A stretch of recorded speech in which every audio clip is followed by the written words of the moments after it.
कि बीरबल पुलिस वालों को कह के आ जाता है आज छापा जरूर मारना है। तो जब शोर सा होने लगता है तो बीरबल कहते हैं कि महाराज भागो, कल वाली बात फिर होगी। तो अकबर उठता और भागता है, पैरों में जान नहीं थी लेकिन बहुत तेज भागता है। बीरबल चलता चलता हाथ पकड़ करके एक घर के अंदर खींच लेता है। एक आश्रम होता है, वहां साधु होता है और सत्संग चल रहा है वहां।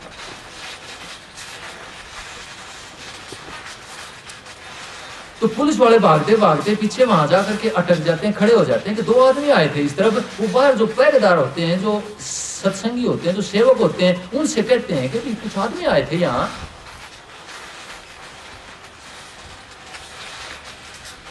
तो वो कहने लगे कि देख लो जो क्या हो रहा है अंदर में, किसी सत्संग चल रहा है और फलाने महात्मा वो सत्संग कर रहे हैं।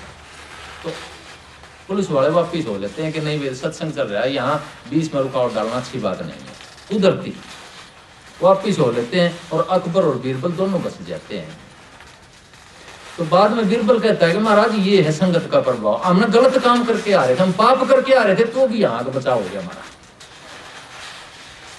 और वहां हमारी कोई इच्छा नहीं थी, हमारे मन में नहीं था कोई शराब पीना, कोई जुआ खेलना, हमारे मन में, हमारे खून में नहीं था, लेकिन बैठ गए वहां संगत में जाकर के हम, और हमारा ये असर हुआ, इसलिए हुआ है संगत का प्रभाव।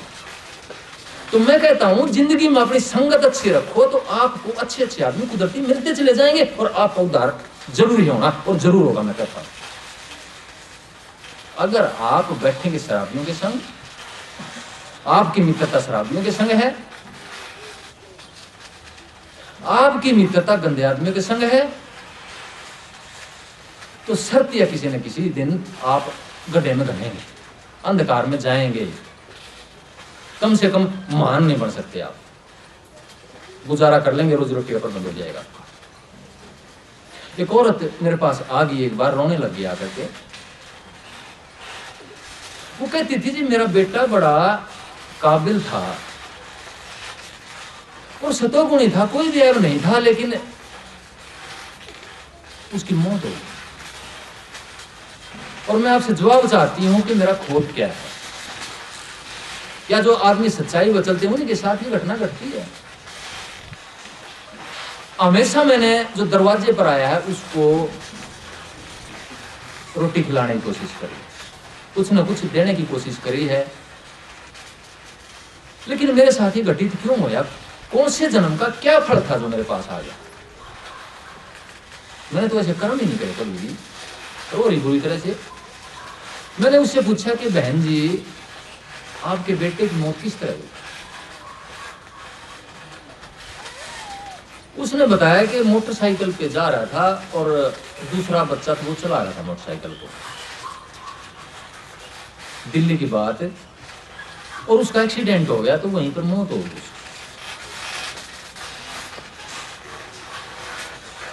तो मैंने माई से पूछा कि जो दूसरा लड़का था वो कैसा था? कि जी वो तो शराब पी रहा।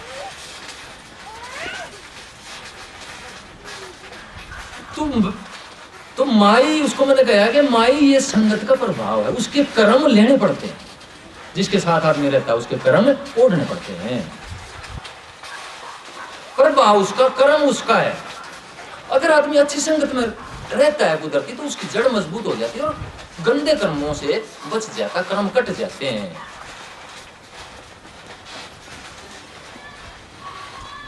सतगुरु राज्य तो करता राज्य, जब सतगुरु या सत्संग या संग अच्छा होता है तो वो करता राज्य हो जाता है। जो बुरे कर्म थे उनसे कुदरती आदमी बच जाता है और काल कर्म कट जाते हैं। तो संगत इसलिए कभी उसने, बीरबल ने कहा था कि महाराज संगत एक सबसे ऊंची चीज है, अगर किसी से इस पर चला जाए तो, आचरण किया जाए तो। जो आदमी अच्छी संगत में बैठेगा वो मार में नहीं आता। उसको दो पैसे की कम भी कमाई होती है तो संतुष्टि में रहता है, क्योंकि वातावरण में ऐसे में बैठता है। और अगर गलत वातावरण में बैठता है, आज आप 1 लाख कमा करके ले आए हैं, पड़ोसी को आपके 2 लाख की कमाई हो गई है, तो उस वातावरण में रहता है, ये कहेंगे तू क्या है, तेरे अंदर कुछ भी नहीं, वो 2 लाख कमा गया, तू 1 लाख मिले तेरे को, वही दुश्मनी, तो वो पैसा हजम नहीं होता है। इसलिए समता का संस्कार का, बेसिक संस्कार का होना बहुत जरूरी है। अगर दुनिया की वासनाओं को भी अपना हजम करना है तो वासनाओं के अंदर से भी आपने चलना है तो सफलतापूर्वक, संसार में भी बड़ा आदमी बनना है तो देने का गुण, अंदर समता और संस्कार। समता अपने आप आ जाएगी अगर देने का गुण है तो, संस्कार अपने आप आ जाएगा अगर देने का गुण है तो। इसलिए हमारे शास्त्रों में पहले बड़े भारी थी चीजें कि जब बच्चा गर्भ में आ जाता था तो हर महीने संस्कार किए जाते थे और माँ के हाथ से कुछ न कुछ छुड़वाया जाता था। लेकिन ये एक अंधविश्वास में कन्वर्ट हो गया जब महात्मा बुद्ध और महावीर स्वामी आए। जो लालची थे, पेट के पुजारी थे, वो संस्कार के दम पर गरीब लोगों को चूसने लगे। जिनके पास देने के लिए कुछ होता नहीं था अब उनके लिए भारी पड़ गई चीजें। जब ये विधि संस्कार हवन ये कितने भारी हो जाते हैं कि गरीब आदमी के लिए मुश्किल हो जाता है उनका पूरा पाड़ना, तो अध्यात्म की हानि होती है। वो अध्यात्म नहीं होता, फिर परमात्मा अंदर में होता है सबके। लेकिन ये चीजें तो एक संस्कार के रूप में दिए जाते हैं कि यहाँ से एक विशालता मिलती है, एक दायरा बढ़ता है आदमी का, एक पात्र बड़ा होता है हृदय का, प्रेम का, दूसरे की मदद करने की कुदरती गुण आता है अंदर में। और जो एक कुदरत की तरह से चलता है, देने के हिसाब से चलता है, जैसे कुदरत चलती है तो वहां कुदरती आदमी की सीमाएं बढ़ती चली जाती हैं, विशाल होती चली जाती हैं। चाहे राजा है उसके राज्य की सीमाएं बढ़ने लगती हैं, चाहे योगी है उसकी परमात्मा के अंदर सीमाएं बढ़ने लगती हैं और असीमित की तरफ बढ़ने लगता है। तो इस सब अच्छी संगत में आया, जबान नहीं थी जबान आई, ज्ञान नहीं था ज्ञान आया। एक बार किसी दार्शनिक के पास गुलाम था, वो उसकी विवेक की कुछ बातें आती हैं। तो पहले क्या होता था कि यूनान में एक सामूहिक स्नान करने के घर होते थे, स्नान करने के या घूमने फिरने के लिए जाते थे। स्नान जैसे गांव का बार बना देते हैं आजकल।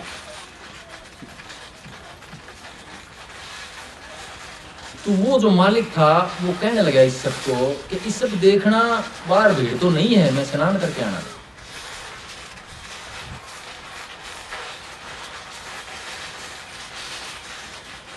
इस सब देखता है कि वहां पत्थर पड़ा हुआ है स्नान घर के पास, और जो वहां मुड़ता है, मोड़ के ऊपर जो मुड़ता है ठोकर लगती गिरता है। 10-20 आदमी आए इसी तरह। फिर एक आदमी आता है, वो मुड़ता है, देखता, गिरता वो भी है, लेकिन वो पत्थर को उठा के फेंक देता है कि आगे और कोई ना गिरे। इस सब अंदर आता है, मालिक पूछता हाँ भाई भीड़ कितने आदमी हैं? वो कहने लगा जी आदमी तो एक ही है। तो वो बाहर आता है, तो वहां आके भीड़ देखता है, उसके ऊपर गुस्सा करता है। वो पूछता है कि तूने ये क्यों कहा, अब एक ही आदमी है? तो वो कहानी बताता है कि ये आदमी तो यहाँ एक ही है। तो वो उसको माफ कर देता, दार्शनिक समझदार आदमी था कि हाँ सही कह रहा था। एक बार क्या होता है, वो घूमता हुआ कहीं जा रहा है, उसकी विवेक की बातें छोटी छोटी कहानियों में घूमता हुआ जा रहा है। आगे से एक मंत्री आ जाता है। मंत्री आता है कि कहाँ जा रहा है भाई? वो कहता है जी पता नहीं। तो वो उसमें सोचता है कि इसने तो गलत व्यवहार किया, मैं पूछ रहा हूँ कहाँ जा रहा है, इसको ये नहीं पता कहाँ जा रहा है, झूठ बोल रहा है मेरे पास सामने। तो उसको पकड़ के राज दरबार में ले जाता है और उसको सजा सुना देता है और कहता है कि देखो, ये कहता है मेरे को पता नहीं मैं कहाँ जा रहा हूँ। तो इस सब कहता है कि मेरे को थोड़ी पता था मेरे को जेल में जाना है। किसको पता है जब तक अपना लक्ष्य पर नहीं पहुंच लेता है? तो वो कहने लगा मेरे को क्या पता था क्या मैं जेल में जाना है अभी मैंने, इसलिए मैंने बोल रहा था। तो वो लोकपाल उसकी बुद्धिमत्ता से खुश होता था। और एक समय ऐसा आता है कि पड़ोस का जो राजा होता है उसकी नगरी पे